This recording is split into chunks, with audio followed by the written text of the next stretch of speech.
suis intervenant podcast à l'ESP. J'ai un podcast, Double Dose. Avant, j'étais chez Buzzman, sur un compte très sympa qui vend des burgers avec un nom de roi.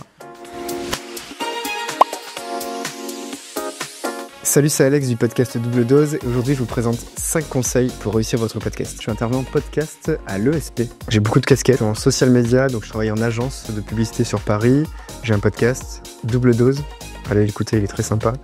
Et je donne pas mal de cours, en social media et en podcast. En fait, j'arrive à lier le tout. Et ce que j'aime dans la vie, c'est le partage. Là, en ce moment, je suis chez Mogu, le groupe TBWA. Et juste avant, j'étais chez Buzzman, sur un compte très sympa qui vend des burgers avec un nom de roi. Conseil numéro 1, trouvez votre concept et votre patte. Ça, c'est le plus important. C'est ce qui va aussi vous différencier, vous permettre de vous démarquer et surtout vous permettre de vous faire plaisir avant tout. Conseil numéro 2, soignez votre son. Il faut toujours avoir soit un bon son ou une pièce assez insonorisée. Je me rappelle, dans mes débuts de podcast, mon son était désastreux.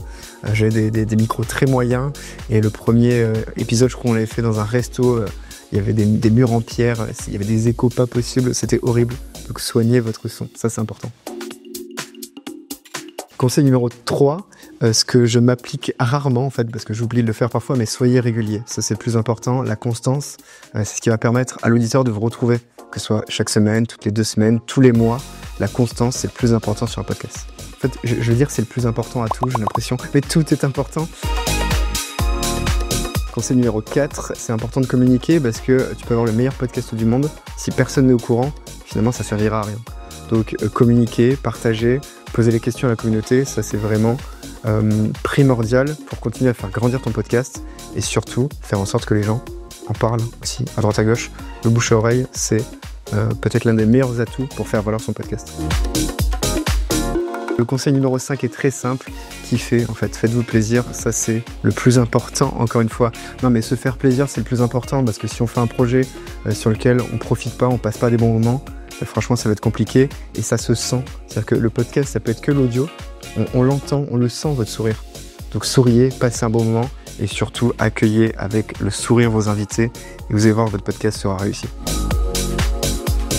10 secondes pour donner le meilleur conseil. Soyez curieux, informez-vous, allez écouter des podcasts. Il faut toujours en écouter pour permettre de comprendre comment le marché fonctionne, comprendre comment on peut poser les bonnes questions et surtout comprendre comment s'amuser avec de l'audio, avec la voix.